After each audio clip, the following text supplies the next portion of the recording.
الله محله ومدن لبا سنو يبر كير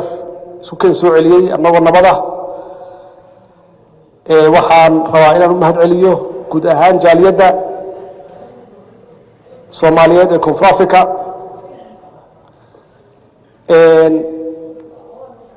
markii hore aan idin imid runtii waxay ahayd taageerooyinka ugu badnaa oo aan ka helay jaaliyadaha Soomaaliyeed ee dibadda qurbaha jooga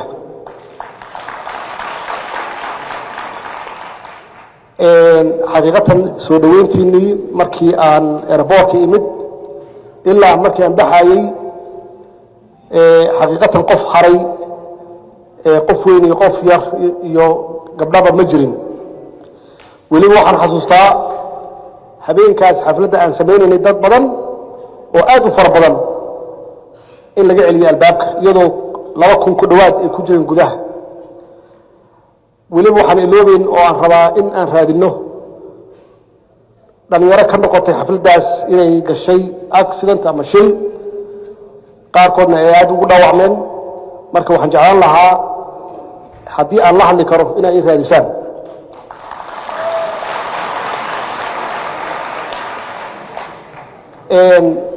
kulankii habeenkaas xafladda aad ii samayseen runtii wuxuu ahaa kulan aad iyo aad aan u xasuusto wax kasta waan ka wada hadalnay waa xaqiiq markii ugu horeysay waxaan ku hambaliyay sida ay safiirka iyo wasiirku ay sheegeenba inaad tihiin safiiro halka noo fadhiya oo qof walba matalayo magaca iyo sharafka Soomaaliyeed runtii aad ka soo baxdeen kaalintiina oo la idin yaqaan inaad tihiin dad shaqaysta oo aan waxba baryin dad ganacsato haysta oo runtii wadankan contribute gareeyay oo shaqo abuuray Koonfur Afrikaanka dadka ahna aaminsan inaad tihiin dad runtii wadankan wax badan ku soo kordhiyay waan ku hambaliyay waxaan idinku dhiirigeliyay inaad si xoojisaan kaalintaas aad ku leedihiin oo lidinkaga yaqaan dalkan inaad tihiin dad aad iyo aad u wanaagsan wax badan ku soo kordhiyay waa runtii wasiirka madaxweynaha saaragnay anoo arrimihiisa kala hadlaaya wuxuu yiri hadalkiisa waxa ku jiray sidoo uu yiri waxaan jeclaan lahayn dhiigga Soomaalida inuu dhiiggeena ku jiro wuxuu ka hadlayaa firfircoonida hal abuurka dadnimada kartida aad leedihiin iyo sidaas u ilaalisaan oo magaca iyo sharafka dalkiina iyo dadkiina aad u ilaalisaan marka waxa soo kala maqalno runtii waxa weeye waa wax ka duwan waxyaabaha inta badan maqalno inta badan waxaan maqalnaa dadka Soomaaliyeed inay yihiin ama dalka Soomaaliyeed inuu yahay dal dib badan ama dad dib badan oo lagu sheego xaq jiro aan nafta bini aadanka aan qiimeen oo wax burburiya nafta aan qiimeen waxaana lagu sheegaa burcad badeedin aan nahay oo runtii maraakiibta maraysa xeebaheena aan qafaalano iyo qaxootiga dhalinyaro badan oo xabsi ku jira waxyaabo badan oo negative markaa maqasho runtii waxa weeye markaa maqasho wax wanaagsan oo tan oo kala ah waxayna siinaysaa yididiino cusub iyo rajo wanaagsan iyo runtii niyad wanaagsan ayana siinaysaa marka waxaan ku dhiirigelinayaa mar kale si wada oo si laba jibaara maxaa yeelay qof kasta oo Soomaaliyeed oo wax wanaagsan sameeya wuxuu jidka u xaarin kuwa kale oo Soomaaliyeed maxaa yeelay haddaad xun tahay waxa loo maleynayaa Soomaalidu inay xun yihiin haddaad wanaagsan tahayna qof kasta oo ka dambeeya gacmo furna lagu soo dhaweynayaa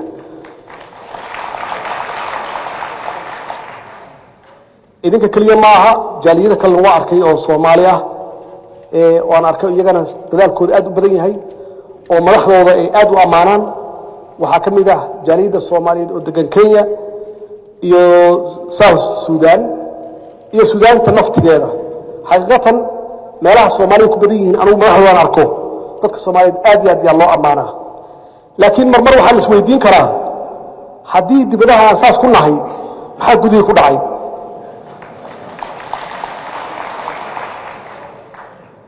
waxa weeye gudihii naftigoodu dadku waa fiican yahay waxaa la rabaa hoggaanku inuu dadka toosiyo oo jid wanaagsan tuso hambalyadaas waxaan kaloo oo habeenkaas iigu dambaysa halkan aan ka wada hadalnay dardaaran anna waa ila dardaaranteen anna waa idinla dardaarmay aniga dardaaranka aan idinla dardaarmay waxay ahayd dardaaran aan ka helay madaxda iyo qeybaha kala duwan bulshada markaan weydiiyey waan iri maxaa loo baahan yahay inaan ka hadlo oo aan dadka aan rabaa inaan la wadaago waxay ugu yiraahdeen waxa aad uga hadashaa arrimaha midnimada naga liidata xoogaa waxa nagu dhex jira xoogaa kansar yar cudurro yar nagu dhex jira ilaah naga daaweeyo marka nagu dhiirigelin in midnimada la xoojiyo waxyaalaha qabyaaladda ahna la iska fogeeyo marka waxaan si tusaalooyin annagoo ummad Soomaaliyeed ah wax walba wadaagna dhaqan aado diin luqad aragti wax walba wadaagna iyo deegaanba yaa haddana dadkeenu waxaad moodaa iyagoo wax badan ka midaysan wax yar oo ay ku kala duwan yihiin inay balbalaarinayaan مثلا waxaan ka soo qaaday marka Afrikaanka hadda anaga Soomaaliya jooga oo gacanta naga siiya arrimaha amniga iyo guud ahaan qaaradda Afrika dalka ku yaala waxa weeye waa dalal la isku geeyay dad la isku geeyay oo aan waxba wadaagin luqad aan wadaagin dhaqan wadaagin diin wadaagin maxaan ku yiraahdaa caado wadaagin saasay tahay waa naga horeeyaan oo iyaga wax la tarayaba oo waa kaas oo halkan aan joognaa oo South Africa ah oo saa sheegteen 12 noqodood looga hadlo iyo diimo badan maxay tahay sababta marka sababta waxay tahay wadamadaasi muddo dheer iyo dadkooda indoctrination ku wadeen ay hanuuninayeen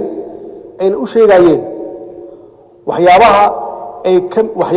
ku kala duwan yihiin iyo waxyaabaha ay ka midaysan yihiin isaga mid yihiin waxyaabaha ku kala duwan yihiin waxay ku qoraan far yar oo la akhrin karin marka ka sheekeynayana waxay ku sheegaan wax aad u xun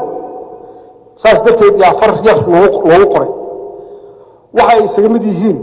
oo aan jirinba far weyn iyo ku qoraan oo maxay tahay waxa ay farta weyn ku qoraan inay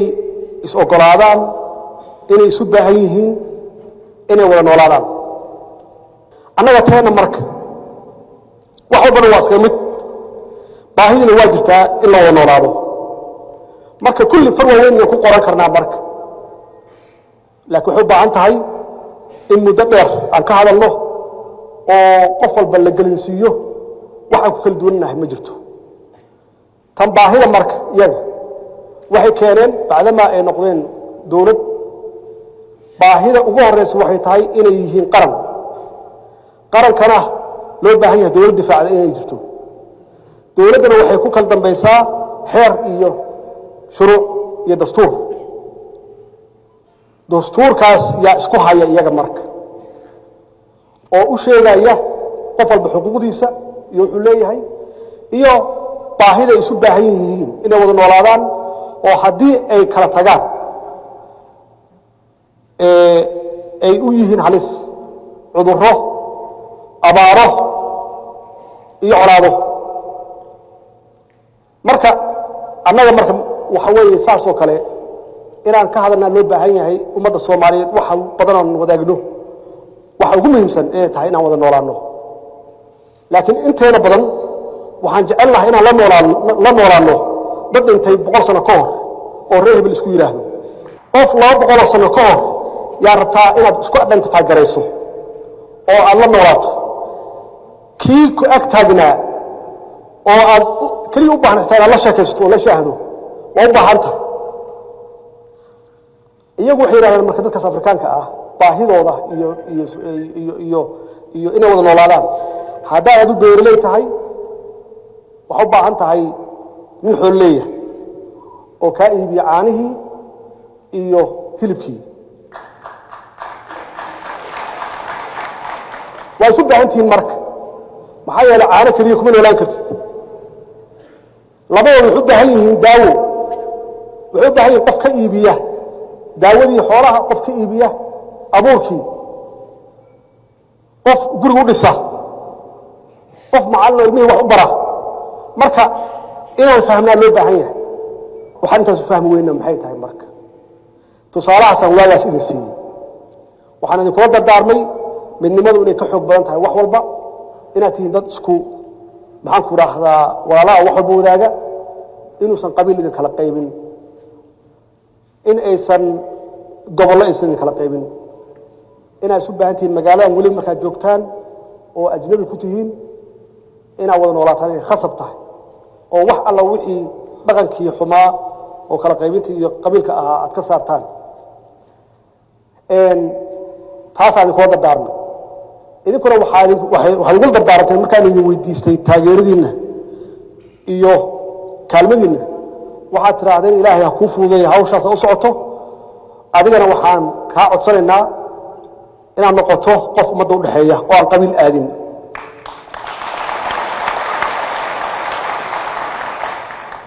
haddii aad guulaysato in ummadda ammaanadooda aad u hayso sidii ilahay kuu ogaya aad u hayso waxay igula dardaaranteen inaan sharafka soomaaliya aan ka hormariyo wax walbaba aan ka hormariyo sida haddaan maqlaayo dardaarankayga waa qaadateen oo sida hadda oo ninkii odayga halkan joogay uu ii sheegay in meeshaan qabiil uusan ka jirin oo dadka soomaaliya walaala yihiin waa iga yeesheen anna waa idinka yeelay dowladdayda anigaan ugu sarreeyo aan madaxweynaha uga ahay kuma shaqeeya qabiil soomaalo ay dooratay soomaalo ay banaan baxday walaalayaalow sidii sharafta lahayd waagaad ii soo dhaweysteen marna ma iloobi karo waa idinkaga mahad celinayaa mar kale xaqiiqatan ducadiinnii waa kacday laakiin meeshaan u tegey waxay ahayd oo aan islahaa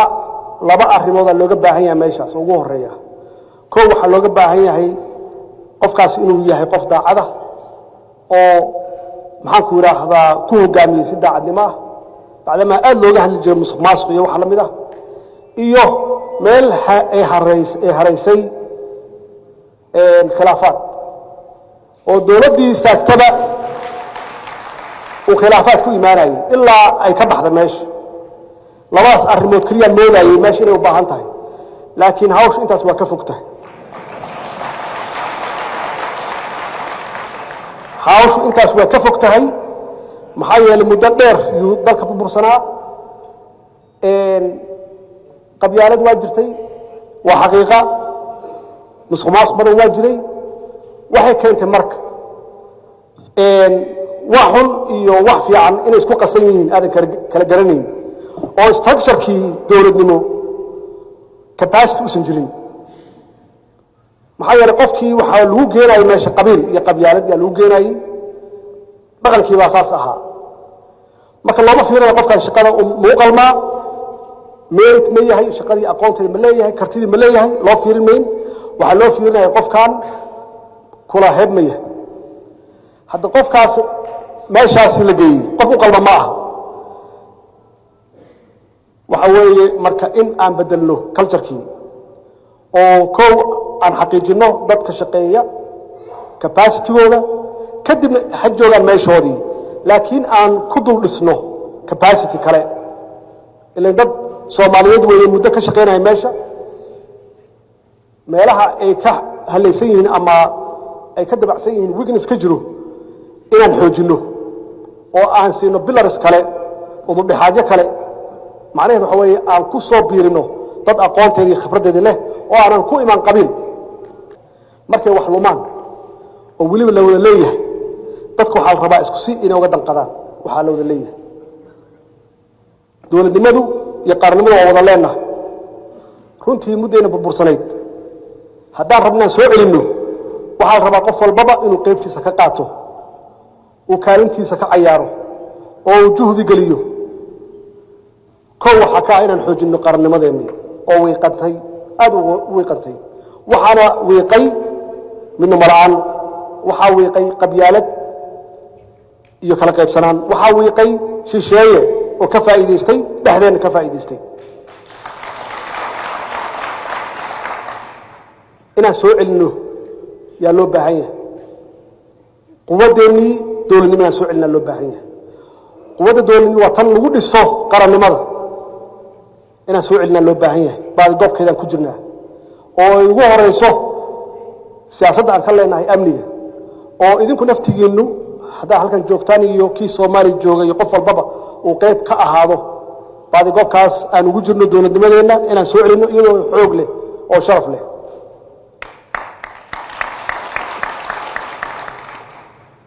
arrimaha amniga wax badan baan ka qabanay, waxaan ka wadnaa reform, isbeddel yaan ka wadnaa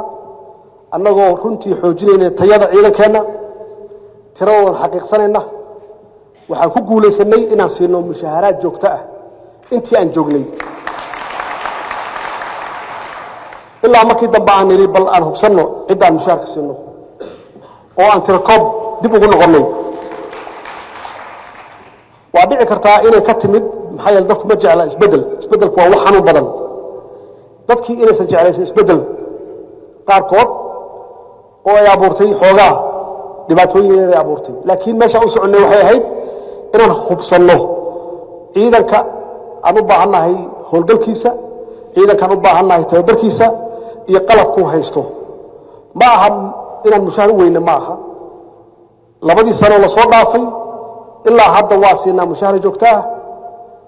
qofkii isrejistareeyey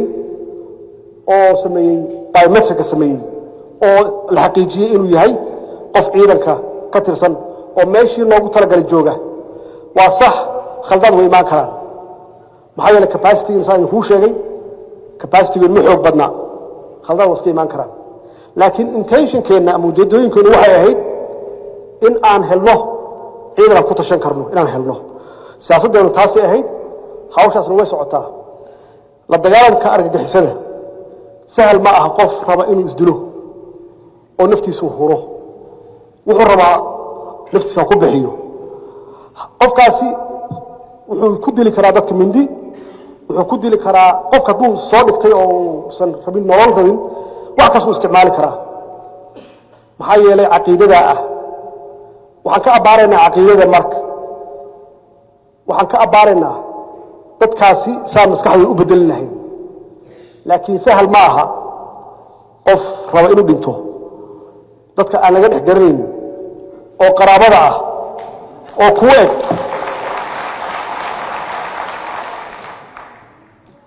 sahal ma aha. taasna waxaa laga rabaa markaan leeyahay baadi goobka dowladnimo khaasatan amniga qof walbay saarantaha baadi goobkaas. waxaa la rabaa qofka Soomaaliga u dhow inuu sheego. wayna bilaabatay hadda, maxaa yeelay waxaan arkaynaa dad warbixinna siiya, waxaan arkaynaa dad geesinimo sameeya oo sheega dadka waxaasoo kala sameynaya. hawshaasi runtii waa qayb ka mid ah waxa dadweynaha aan ka rabno inay qayb ka ahaadaan amniga. runtiina waa hawshaas meel fiican yay noo martay. dhismaha hay-adaha dawliga ah iyo naftigeeda waxa weeye baadi goobka aan ku jirno inaan adkeenno institutionskeena. dowlad kasta waxaa lagu qiimeeyaa xooggeeda iyo awooddeeda inta institution u dhisan iyo dadka u shaqeeya capacitygooda iyo aqoontooda iyo sida loo xulanaa inay yihiin dad fiican oo iimaan leh oo aanan corrupt ahayn oo wanaagsan oo shaqadii lagu aamino siday tahay uga soo baxaya. runtii hawshaasna waa ku jirnaa. waxayse qaadanaysaa muddo bacdamaa dowladnimadeenna ee burbursaneed muddo aad u dheer. hawshaasna waa ku jirnaa inaan dhisno hay-adaheenna. kobcinta dhaqaalaha iyada naftigeeda siyaasad fiican oo comprehensive ah yaan ka leenahay. dhaqaalaheennu waa kobcay inkastoo dee dalku uu yahay dal fakri ah oo meesha aan rabna ay tahay inaan gaarno dadka curyaamada ah iyo dadka aan shaqaynin in la gaarsiiyo kaalmo mayna gaarin. laakiin waxaan ku guulaysanay intii aan joognay oo aysan hal bilna ka dawmarin inaan siino mushaaharaadka shaqaalaha dawladda u shaqeeya oo rayidka ah iyo ciidamada qalabka sida. taasna waxay ku timid la dagaalanka musuqmaasuqa oo runtii aan ku bilownay oo runtii noo ah wax ugu muhiimsan argagixisadu waa dhab inta ay soo qaataan baawur ku soo cabeeyaan intaasoo miinooyin ah ee dad shacab ah oo waxba garabsan ku laayaan ama waxa laga yaabaa qof argagixisadaas ah inuu qof u dilo qofka corrupted-ka ah ama corruption-ka ah oo qaata laaluushka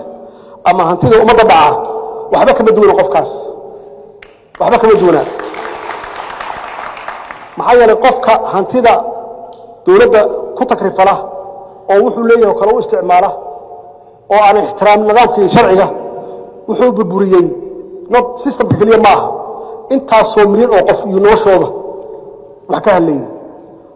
ilmihii iskoolka aadi lahaa waxbuu ka hadlayay maxaa yeelay xoolahoodii u qaatay hooyadii ama gabadhii dhan lahayd oo isbitaalka laga bixin lahaa daawada yuu ka qaatay jeebka gashaday marka jidkii la dhisi lahaa iyo guud ahaan adeegii dowladda ay ummaddeeda siin lahayd yuu hor istaagan yahay marka waa cudur ka mid a cudurrada burburiya ee nidaamka dawliga ma aha qofka keliya ma aha qofka wax dilaya keliya ma aha qofka hantida ummadda qaata oo ummadda ay ka dhaxayso qaata waa ka daran yahay maxaa yeele wuxuu saameyn ku leeyahay oo negative ah intaasoo milyan oo qof horumarkooda marka runtii dhismaha dhaqaalaha meel fiican ayay noo maraysaa waxaan gaarnay ilaa hadda caalamku noo aqoonsado inaan nahay dowlad hufan World Bank iyo IMF-ka ay grantsna siiyaan iyo European Union-ka oo direct budget ah ay qiraan in dowladdan ay tahay dowlad hufan oo transparency leh oo nidaamsan oo qaabkii ay yaqaaneen ku shaqaysa oo nidaamsana waxa intaas dheer siyaasadda arrimaha bulshada oo aan rabno runtii adeega ummadda inaan gaarsiino ay koow ka tahay waxbarashada ummadda waxa ugu horeeya oo laga kobciyo waa aqoonta weeye waa sax waa in wax la dhiso horta oo infrastructure-kii la dhiso laakiin maxaa lagu dhisi infrastructure-kii waxaa lagu dhisi aqoon yaa lagu dhisi siduu professorka sheego kale waxaan la wareegnay 24 iskuul oo aan doonayno intooda badan inay ahaadaan iskuulo farsamo oo lagu barto waxyaabaha dalka horumarkiisa iyo dhismihiisa qayb ka noqon kara qayb ka qaadan kara dib u dhiska dalka waa iyadana waxaan doonayno baadi goob aan ugu jirno dalkii waa burburay annagaana burburinay waxaan bilownay barnaamij la yiraahdo isxilqaan yaan bilownay oo aan ku bilownay meelihii la yaqaanay madxafka qaranka tiyaatarka maktabadda qaranka iyo taalooyinkii oo dhan inaan dib u soo celino aan dhisno annagoona kaalmo shisheeye helin oo isu xilqaamayna kulligeen qofkii ku bixin kara xooggiisa iyo dhidkiisa qofkii dhaqaalo ku bixin kara maxaan ku yiraahdaa iyo qof alla qofkii wax ka geysan kara hawshaas meel fiican ayay noo maraysaa waxaan doonaynaa runtii in aan gaarsiino fariintaas idinka iyo guud ahaan dadka Soomaaliyeed dhalinyarada ha u badnaadaan ee ku nool diaspora ku nool inay wax ku darsadaan dalkooda waa rabtaan dal dhisan dal qurxoon waa rabtaan dal sharaf leh waa rabtaan dal dowlad adag leh waa rabtaan laakiin wuxuu u baahan yahay dhaqaale u baahan yahay wax gaar ahaan anigu aan u baadi goobi karan maaha waa wax kulligeen loo baahan yahay inaan qayb ka qaadano qayb lahadlaan ka wada qaadano sidii dalkaasi meeshuu u taagnaa aan hore uga qaadi lahayn hawshaas waa bilaaw waa urdun waxaan rajaynaynaa dalkoo dhan inaan ku dhisno warshadii ugu horreysay oo aan qalabkeeda ka soo saari lahayna waa furnay mudday xirnayd qalabkeeda waa la furfurtay intaan imaan ka hor meel yay iska taalay hadda alxamdulilah waa isku celcelinay dhib badan baanu marno hadda way shaqaynaysaa oo wax soo saar ayay leedahay waxaan doonaynaa dalka inaan ku dhisno intayna la gaartaba hadduu ilaah yiraahdo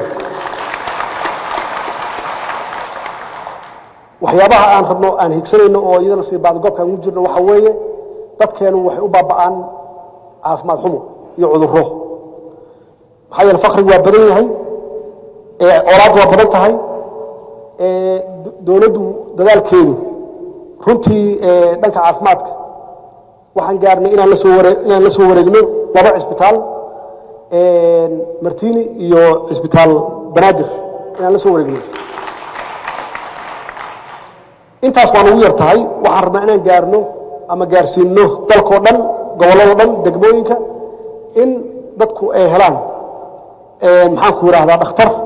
iyo cisbitaal lacag la'aan hadduu Ilaah yiraahdo waxa ugu muhiimsan oo loo baahan yahay oo aan rabnaa inaan kor u qaadno wacyiga dadka aqoontooda wacyigeena inaan kor u qaadno wadaniyadii aan soo celinno ummadda Soomaaliyeed waxay saamid yihiin aan xoog saarno waxba kuma kala duwanin waxaan ku kala duwanahay waasaan in sheegay oo 200 sano ka hor dhintay yaa rabtaan inaan la noolaataan nin dhintay waa hore kii hadda joogay martaan la noolaataan oo walka ah marka dadka wacyigooda inaan kor u qaadno oo Soomaali ay tahay dad homogeneous ah oo ah dadka magaciisa dalka in la yiraahdo wadan saas ma jiro adduunka annaga waxaan nahay hal qowmiyadaas magaceeda dalka la yiraahdaa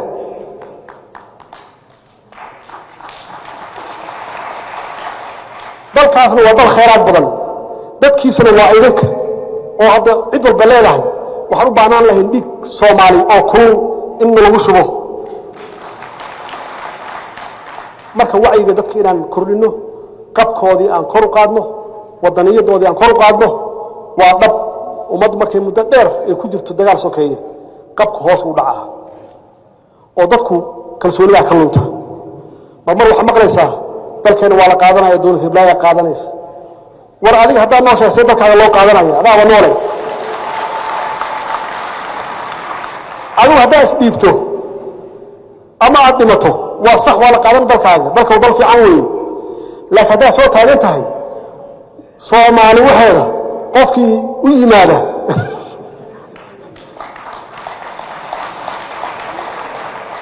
isaga u dhimanaya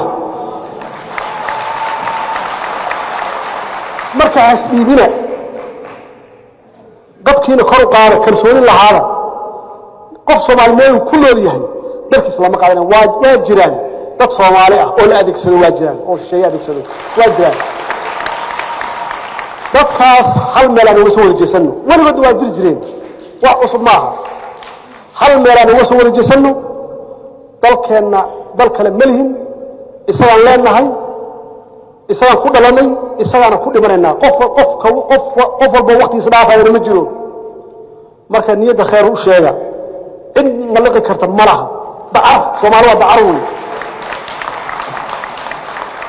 waan isku dayay ma qasab isku dayay dadkii naga horeeyay waxba garanayeen oo qabkooda fiicnaa banaanka laga maray oo wadamadii anaga Afrika ugu horeeyay xorriyad qaataana Soomaali lagu ma soo dhaco qabkiina kor u qaada kalsoonida kor u qaada